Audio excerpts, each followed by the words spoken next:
Sa video na to ay meron akong papakita sa inyo na isang action camera na packet. Ooh! So ito nga ba ay budget friendly? Pasok nga ba talaga to? Okay nga ba siya? And alamin natin sa video na to, kaya panoorin nyo mga pangs. Ito nga pala yung ipapakita ko sa inyo at talaga namang baka magustuhan nyo, boy. Parang meron na agad siyang case. Click natin to, dalawa, para ma-hold to.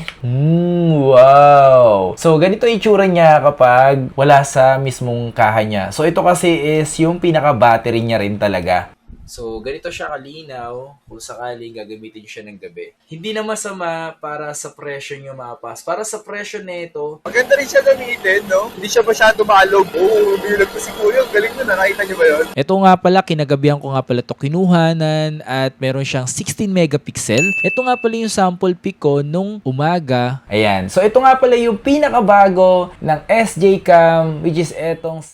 Yo, what's up sa inyo mga pangs? Kamusta kayo? Isang maganda at masayang araw na naman ang pagsasamahan natin ngayon. Panibagong araw, panibagong video. And today is, meron lang akong binili or meron akong ipapakita sa inyo mga pangs at meron ako sa inyong i-unbox. Ito yung isa sa mga makakatulong sa inyo at alam ko naman, alam niyo naman din is lahat tayo is gumagamit ng pang-video or ilan sa atin is mahilig na talagang mag-take ng video or yung mag-social media, nag-upload sa social media at kahit saang platform, di ba? Etong bagay na to is for sure na makakatulong sa inyo. Lalo kung namamahal lang kayo sa mga kagaya ng Osmo at alam niyo naman na isa yun sa mga sikat na binibili ngayon. Pero bibigyan ko lang kayo ng panibagong option. Baka sakaling magustuhan nyo rin ito. At madalas din naman talaga akong gumagawa ng mga video sa product na to na ipapakita ko sa inyo. Pakita ko sa inyo mga pons. Pero siyempre bago lahat, huwag mo kalimutan siyempre yung mag-like, mag-subscribe. Hit mo yung notification bell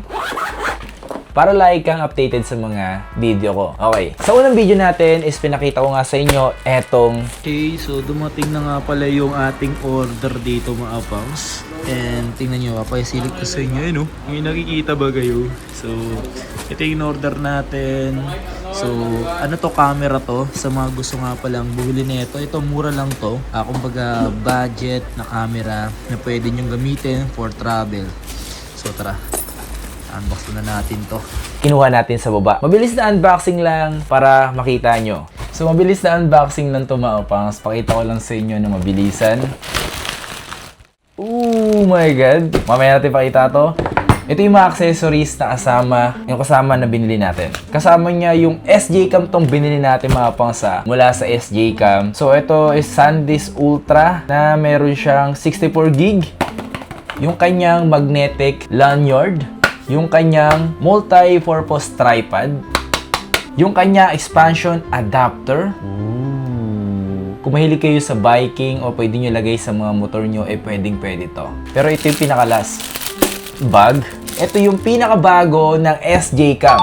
Boom! Action camera. Sa video, hindi ko agad siya binanggit. Ito yung C400. Last time is meron tayong C300. And this time, ito naman po yung pinakabago nila. Ito yung SJ Cam C400.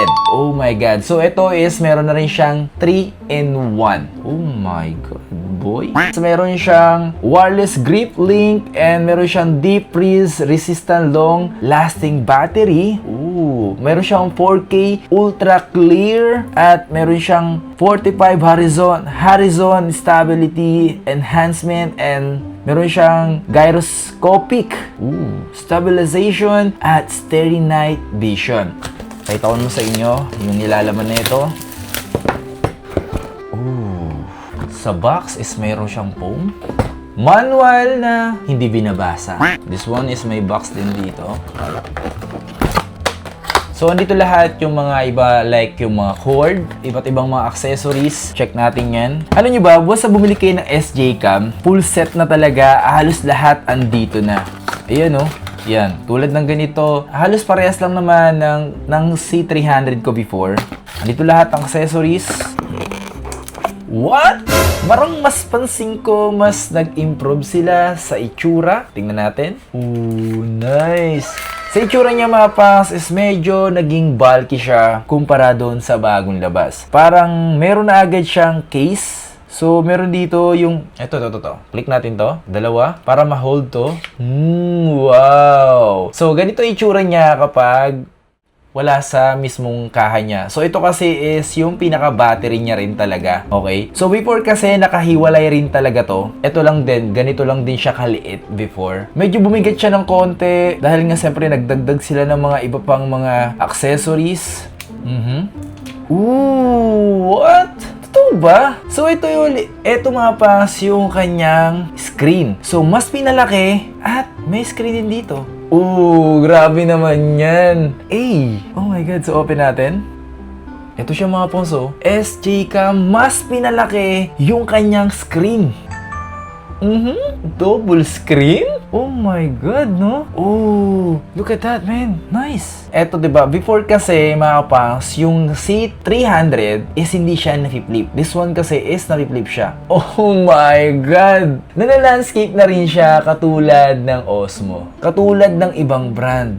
Katulad din ng ibang brand, kapag once na ginanito mo siya, mag-automatic din siyang mag-on. And then, so, kapag ginanito mo rin siya, ginawa mo siyang portrait, kusa rin siyang mag-off. So, pwede mo rin tanggalin yung sounds na yon kung ayaw mo rin siyang ilagay. Damn, nice ah. So, kung once bumili kasi kayo ng ganito, pwede nyo naman kasi isama rin yung ganitong accessories. Kung trip nyo rin naman talaga. Kasi, yung dati ko rin kasi is meron talaga siyang kasama accessories. Pagdating naman sa ganyan, sa tripod niya is hindi ko siya bet. Mukha naman siyang okay. Mukha siyang goods. And this one naman, pakita ko na rin sa inyo.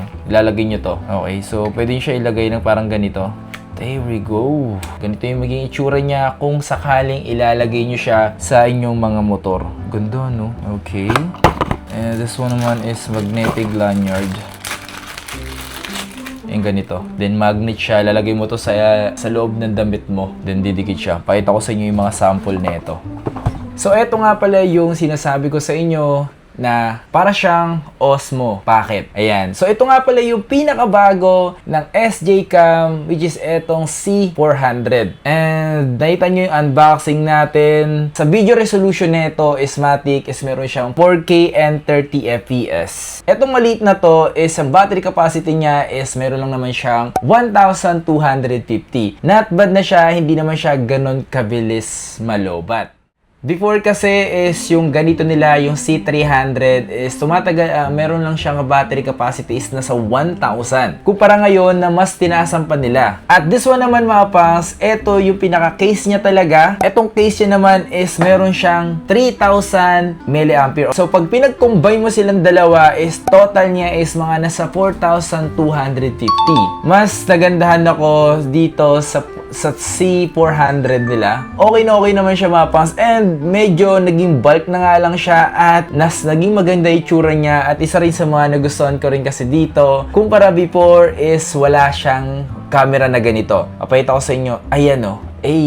So, meron na rin siyang screen dito at dito. So, dalawahan siya mga pangs. Hindi nga lang naro-rotate yung mismong screen katulad ng Osmo Pocket. Hindi nga lang katulad ng Osmo Pocket na nagro-rotate yung mismong camera. Pero, not bad para dito sa SJ Cam C400. Pagdating naman sa camera, action camera, okay rin naman talaga to. Kasi yung presyuhan nito, hindi naman siya kamahalan.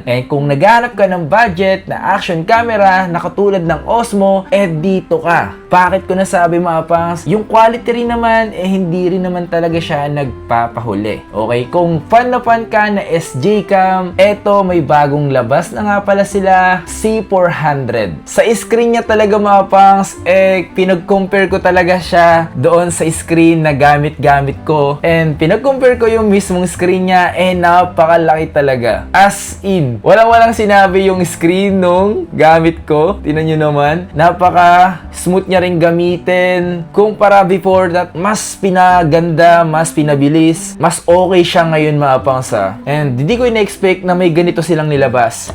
Ito nga pala yung mga sample pic ng SJ Cam C400. Ito nga pala, kinagabihan ko nga pala ito kinuhanan at meron siyang 16 megapixel. Kaya naman ganito din siya kalinaw. Ang ganda rin naman talaga, di ba? Ito nga pala yung sample pic ko nung umaga. Ito, di ba? Ang angas. At kumuha rin ako ng sample pic ng flowers. Nag-shoot nga pala ako ngayon ng video dito sa mismong SJ Cam C400. Ito yung mismong quality niya mga pangs. Meron nga siya, kung mag-render kayo ng 4K resolution is mararamdaman nyo rin talaga. Kung gusto nyo malaman yung pinaka-presyo nitong SJ Cam C400, ilalagay ko dyan sa may description ng video na to. Okay siya, ang smooth niya guys. Sa gabi, papakita ko sa inyo, hindi lalayo lang tayo dito.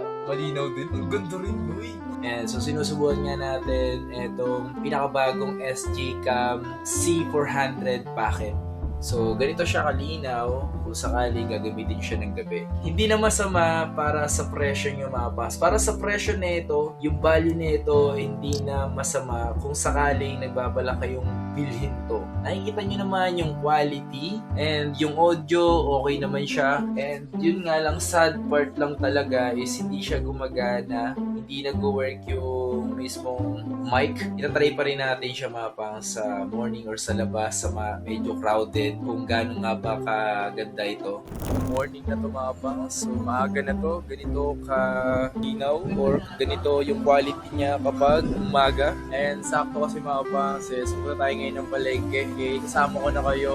Pupunta ako ngayon sa palengke, bibilin ako. Ay sakto, itatry ko na rin to SJ Cam na C400 at gagamitin ko nga pala yung lanyard niya. Ito, ilalagay ko dito sa may body ko.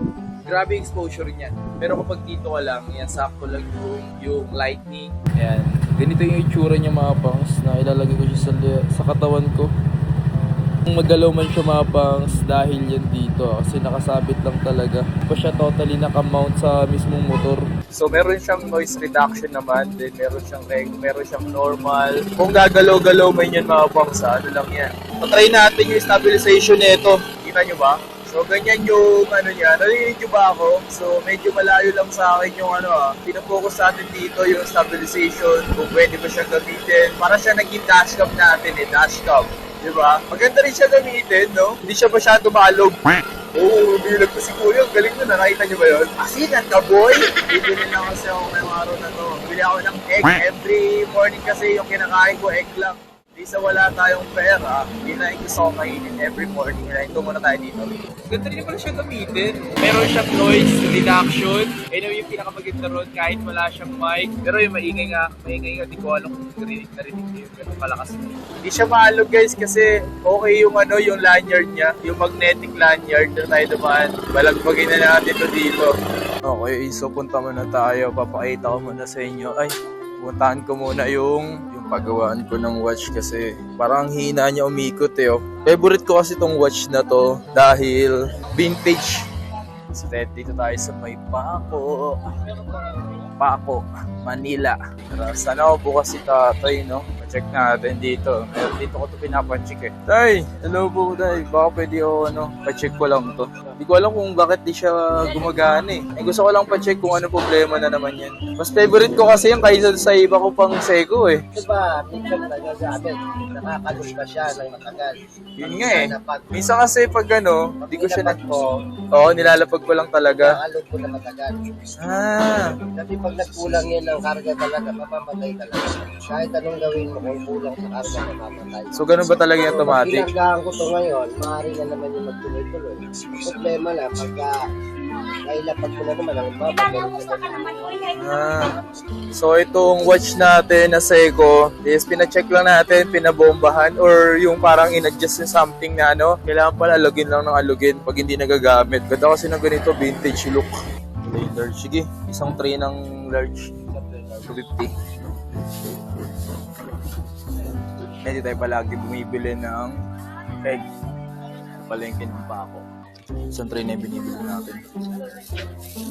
Sobrang quick lang mga pangs ng pag-review natin at pag-unbox ng mismong SJ Cam na C400. Kung nagustuhan nyo itong video na to, siyempre, huwag nyo kalimutan yung mag-like, mag-subscribe, hit mo yung notification bell para like kang updated every time na may bago tayong upload. Okay, so eto lang naman mga pangs is kung trip nyo bumili ng murang packet. Eto na nga pala yung action camera na packet na mabibili nyo nyo sa murang halaga. At kung saan kayo makakabili, bisitahin nyo lang po ang aking description sa baba ng video na to. Doon nyo po makikita kung saan kayo pwedeng bumili or kung magkano yung presyo nito. Ito lang naman yung budget na action camera na packet. Not bad para sa quality and pasok lang sa budget nyo mga pangs. Okay? So yun lang. Maraming salamat sa pagsama at pagsuporta. So once again, it's your boy Kapangs. Let's get it. Magkita tayo sa mga susunod na video and comment nyo na sa comment section kung ano sa palagay nyo kung okay nga ba ito.